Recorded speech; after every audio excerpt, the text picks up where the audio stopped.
body through childhood, youth, and age, even so is its taking on of another body. The sage is not perplexed by this. So Shri Krishna has used the word dehi. This word dehino means one who resides in the body, and you find this word a lot in the Sankhya scriptures. Dehi, one who resides in the body. The body goes through all these phases of childhood, youth, and age. But these phases don't happen immediately. It may accept that someone becomes a youth when he turns 18, but it doesn't happen all of a sudden. For example, if someone's birthday is on 1st of April, then he becomes 1 year old between 31st of March and 1st of April. But in that moment, when that second hand reaches that 12 o'clock, he doesn't change like that.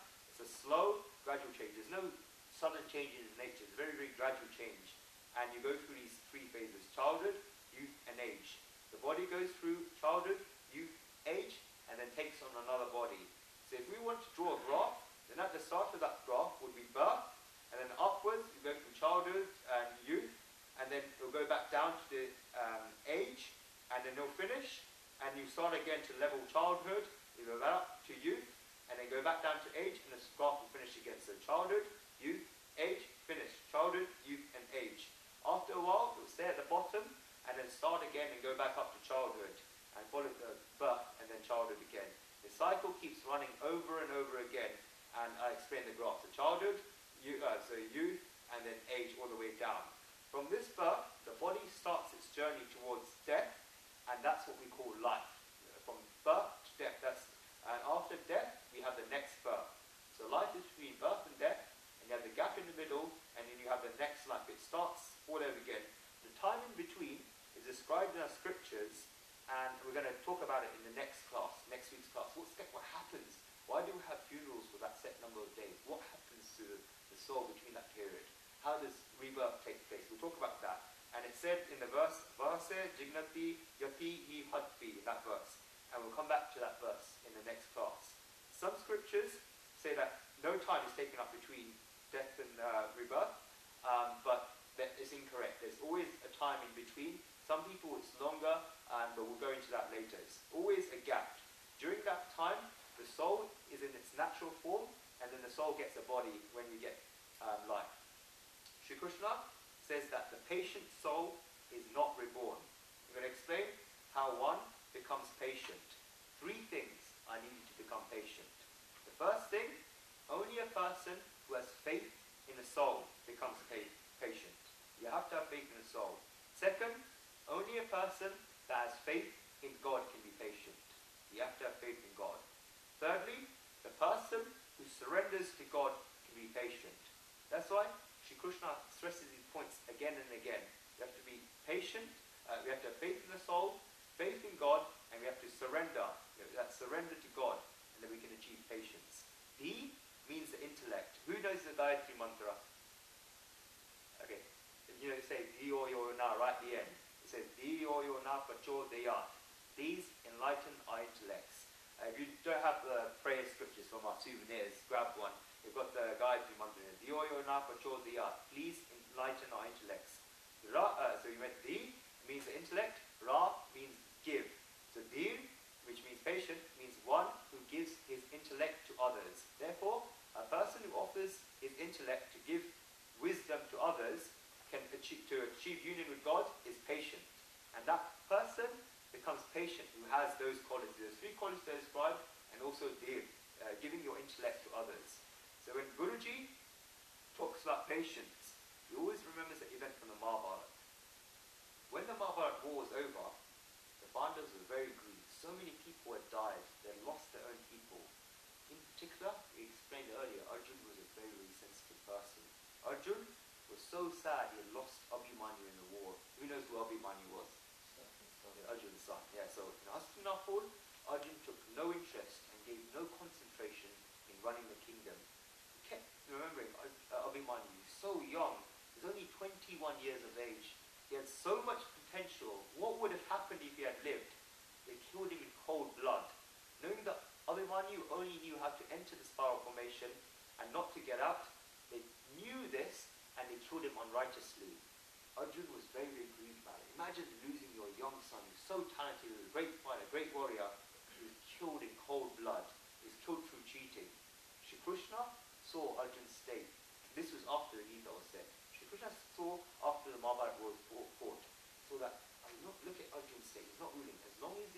Hastinapur, he will always remember Abhimanyu. So Shri Krishna decided to take him to a different place, to a different environment. Shri Krishna told Abhimanyu, let us go and let us travel around for a while. They traveled to many different places. After a while, they sat down in a garden outside the city one morning. The sun was rising, it was twilight, the birds were singing. They were sitting in this garden. All of a sudden, Arjun's gaze fell on a youth. In the garden, this youth was collecting flowers. As soon as Arjun saw him, Arjun thought that Abhimanyu was alive today who looked exactly like this. Arjun remembered Abhimanyu. He kept looking at this youth, and evidently he was a Brahmin because he had a janoi, the sacred thread on his body. As soon as Arjun remembered Abhimanyu, tears started coming out of Arjun's eyes. Shri Krishna was watching all of this. All of a sudden, this youth started screaming. He fell to the ground. Arjun could not bear to see this. He ran straight away, held that boy's head in his lap, and asked the boy what had happened. Liquid was coming out of that boy's mouth, and youth said, I do not know who you are, and it does not matter anymore, because a poisonous snake has bit me. I am the only son to a blind father, and I do not think I will live, so please can you do one thing for me? Please can you deliver these flowers to my father, and tell my flower that the son, give him the sad news that I will not return home, because a poisonous snake has bit me. I have to give this news, that you have to give the news that your son is no more. Arjun said, don't worry, nothing will happen. He kept giving these reassurances. This youth left his body. Shri Krishna came and stood next to Arjun and told Arjun, come Arjun. Arjun said, where, my lord? Shri Krishna says, give the news to your father, to this boy's father, that his son has left the body.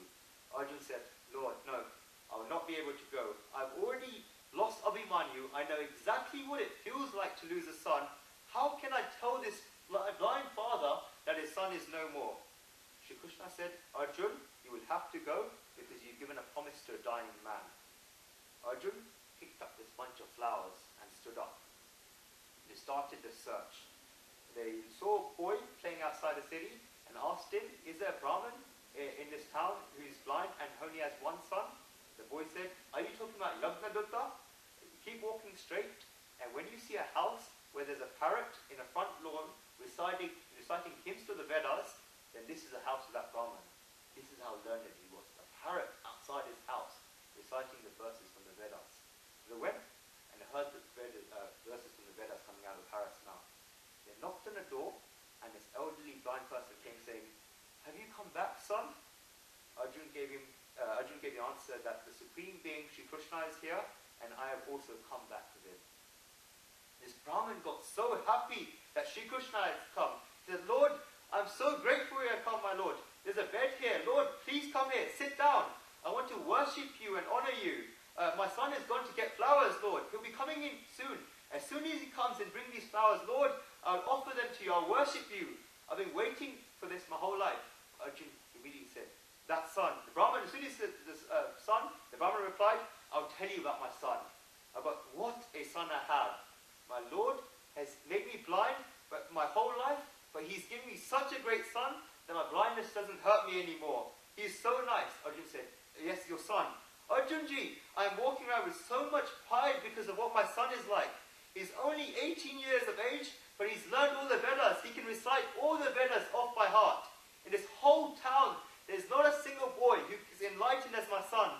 Lord, with your divine blessings, I've got a son. As soon as Arjun said the word son, this Brahmin would start a new sentence about his son. And the more he was praising his son, Arjun said, how can I tell him that his son has left his body? Arjun kept looking at the Lord, implying that he will not be able to tell this to this man. Shri Krishna gave him a gesture. Arjun, you've got to say it.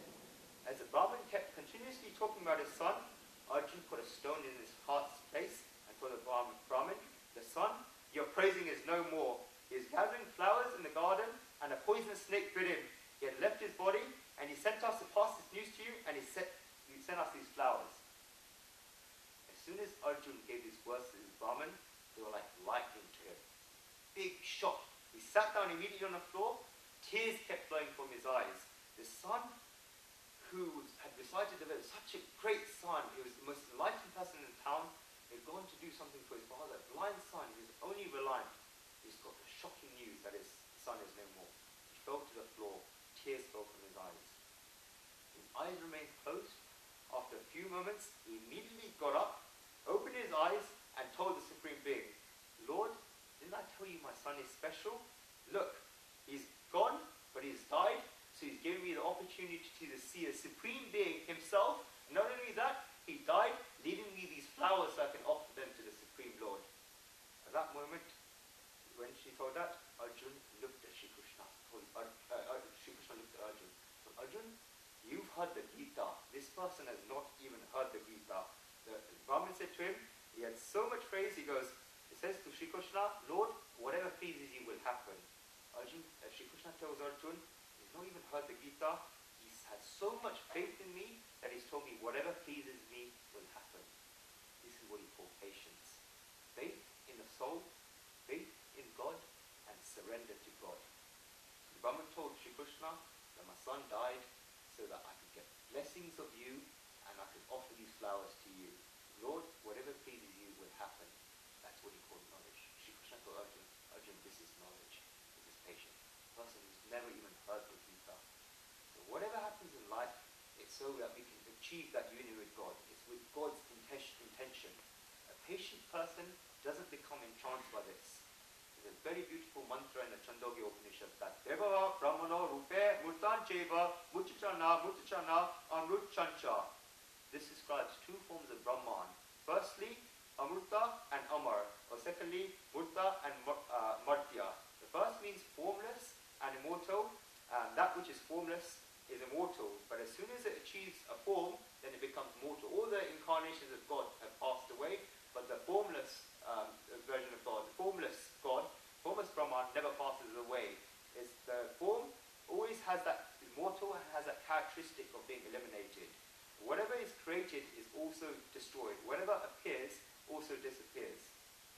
The poet Sagir has written a very beautiful piece where he says that because the body has a form, it will always be finished. And anyone who thinks that their body, they're breathing these words, they're breathing, just holding onto their body, their actual life is shortened because of this, because they think that they're the body and they're holding onto that breath.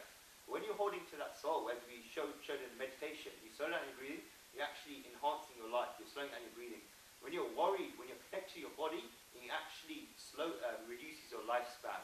So these breaths that people are taking, they're depending on the life of those breaths, and that those breaths are making one's life short.